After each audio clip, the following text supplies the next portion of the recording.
그러면 최재우 그 양반은 왜 저걸 했어요? 그 당시 시대적 상황이 민중들 의식이 동학 혁명할 때 굉장히 이게 도둑놈 심보였어요, 이게. 자, 그다음 동학 혁명의 민중들이 어떻게 도둑놈 심보였어요. 천신계에서도 체크해도 얘네들한테 맡기면 이거 지금 나라가 작살 나겠다. 그때 상황이 그랬어요. 마치 비유를 하자면 예전에 우리가 굉장히 사악한 그 토벌해야라는 그 난이 있어요. 대표적인 중원이요. 큰 난이 있어요. 황건적과 홍건적의 난이 있어요. 얘네들은 어떻게 해요? 자기네들은 어떻게 해요? 민중을 위해서 어떻게 해요? 대중을 위해서 나라를 세우고 이게 대의 명분인 자기는 대의 명분인데 어떻게 해요? 하는 행동은 어떻게 해요? 그냥 도덕놈이에요. 자, 이게 뭐냐? 둘을 번자에다가 어떻게 해요? 하나는 붉을 황이고 하나는 누를 황이에요. 자, 누를 황은 뭐냐? 황제를 뜻해요. 자, 황건적은 뭐냐? 황제가 바로 서야 한다. 그래서 황제를 바로 세워야 한다 해가지고 황제의 황제의 상징성이 황금색, 노란색이죠. 노란색 두건을 머리에다 띄는 게 이게 황건적이에요. 홍건적은 뭔가요? 홍건적은 어떻게 해요? 우리가 피로 물들었다. 그 피의 상징성을 갖다가 머리에 띄는 게 홍건적이에요. 자, 그럼 이들은 처음에 할 때 어떻게 해요? 대의 명분이 뭐예요? 나라를 구하고 도탄에 빠진 민중들을 구하는 게 대의 명분이었어요. 그런데 나중에 어떻게 해요? 실질적으로 이제 권력을 얻죠. 그러니까 어떻게 돼요? 힘이 얻으니까 어떻게 해요? 홍건적, 그 혁명군들이 어떻게 해요? 백성들의 재산을 뺏어요. 백성들의 땅을 뺏어요. 백성들의 돈을 뺏어요. 그냥 막 뺏어요. 강도랑 똑같죠.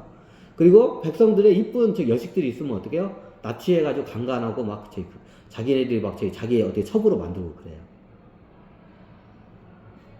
이게 황건적과 홍건적에 나뉘었어요. 자기네들은 대의 명분이 어떻게 민중을 위하는데 어떻게 해요? 오히려 옛날 전 왕조보다도 더 사악한 짓을 해요. 이게 대표적으로 중원 역사에서 황건적과 홍건적이 나뉩니다. 자, 그 당시 동학이 어떻게 했나요? 동학도 황건적과 홍건적과 크게 다를 바가 없었습니다.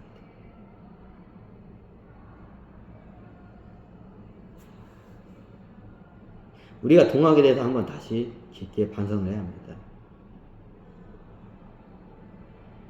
그 당시에 대장군도 굴고 최시영 이 양반 시야도 좁고 저거니까 나중에 최시영 말을 안 들어요. 사람들이 잘 보는데. 자, 나중에 동학하면 동학이 혁명이 일어나기 전에 최시영에 대해서 부각이 많이 되는데 동학혁명이 일어나고 이게 성공이 거의 다 됐어. 나라가 엎어졌죠, 실질적으로. 동학군의 이게 나라가 이게 손에 들어왔어요. 자, 그때 어떻게 되냐? 그 당시에 각 지역의 장군들이 있어. 장군들이 어떻게 해요? 자기 개인의 이익을 위해서 어떻게 해요? 약탈을 하기 시작해요. 누구를 갖다가? 첫 번째로 누굴 약탈하냐? 양반과 가문들을 약탈해요. 동학혁명 때 양반과 가문들이 다 틀려요. 다 초토화가 돼요. 다 죽고 대부분이. 다 그 돈과 재산을 다 뺏어요. 그리고 다 죽여요. 여기서 끝나냐? 여기서 끝나면 다행이죠. 어떻게 하냐? 그 민중들의 땅과 재산도 뺏어요. 그 장군급 애들이. 힘 있는 애들이. 동학 장군 애들이. 최시영은 눈 뜬 장님인가요? 당연히 가면서 그거를, 열변을 토하면서 그거를 말려요. 근데 어떻게 해요? 말을 안 들었어요. 동학 장군들이. 그냥 황건적하고 홍건적하고 정말 다를 바가 없었어요. 그냥 어떻게 해적 강도 약탈짓을 그대로 했어요. 우리가 동학혁명에 대해서 제대로 좀 알아야 돼요. 약탈군이었어요. 홍건적과 황건적과 다를 바가 없었어요. 그 당시에 이제 녹두장군 정몽준은 겁나게 헤쳐먹겠네요. 그 당시에 녹두장군 정몽준 같은 경우에는 어떻게 대장군이에요. 혁명군의 어떻게 동학혁명군의 대장군이 녹두장군 정몽준이에요. 자, 이 양반도 어떻게 해요? 그거를 처단하면서 어떻게 해요? 그거를 제압하러 가요. 그러면 어떻게 제압하러 가는데 어떻게 해요? 걔네 장군한테 자기 수하들이 있잖아요. 어째 군대가 있잖아요. 어떻게 해요? 녹두장군 정몽준을 갖다가 어떻게 해요? 쫓아내요. 왜? 자기네들 처벌하는 거 알기 때문에. 자, 여러분들이 동학혁명을 잘 모르는데 동학이 형태가 지금 옛날 홍건적 나눠고 황건적 나눠고 다를 바가 없었어요. 그 당시에. 자, 왜 이 얘기를 하냐? 자, 이와 똑같은 역사를 반복을 해서는 이제 안 되기 때문에 어떻게 해요? 이걸 제가 지금 강의를 하는 거예요.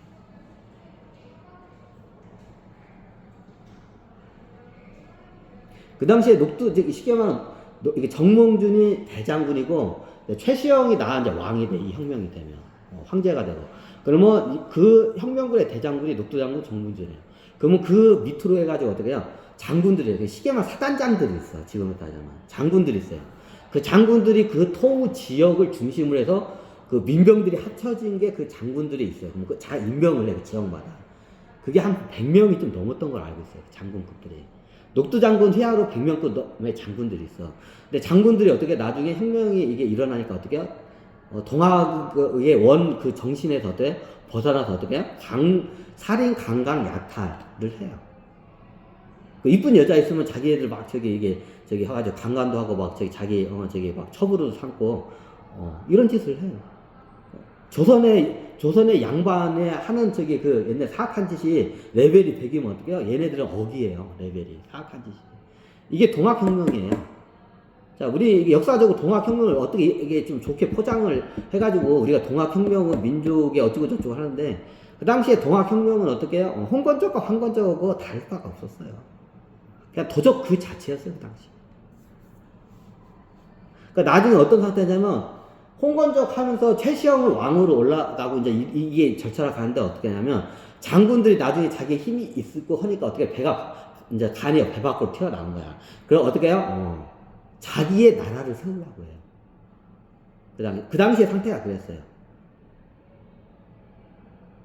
자기 그 지역을 해가지고 그 지역 그 토우를 세우려고 해서 자기가 군대를 일으켰잖아. 그 지역을 갖다가 자기의 나라를 세우려는 거야, 장군들이. 이거 역사에 기록이 안 나있죠. 그 당시 상태가 그랬어요. 처음에는 어떻게 동학에게 민중을 어떻게 구하는 대중을 구하고 이 나라를 구하는 이게 대의 명분으로 다 똘똘 뭉쳤는데 어떻게 해요? 나중에 성공하니까 어떻게 해요? 다들 어떻게 해요? 마음이 변한 거야. 원래 마음이 그냥 그랬어. 자기한테 오니까 어떻게 해요? 옛말에 이런 말 있죠. 화장실 들어갈 때 마음 다르고 화장실 나올 때 마음이 다르단 말이 있죠. 똑같아요. 자, 동학혁명이 일어나고 자기네들 모두 수중에 모든 이제 어떻게 부와 권력이 다 오니까 어떻게 해요? 어떻게 자기 나라를 세우려고 해. 그 당시에 상황이 그랬어요. 자, 그 당시에 좀 이런 말 건데, 청나라군이나 일본군이 그 당시에 안 들어왔으면 어떻게 해요? 조선이 어떻게 해요? 내가 봤을 때는 수십 개의 나라로 쪼개졌어요, 그 당시에.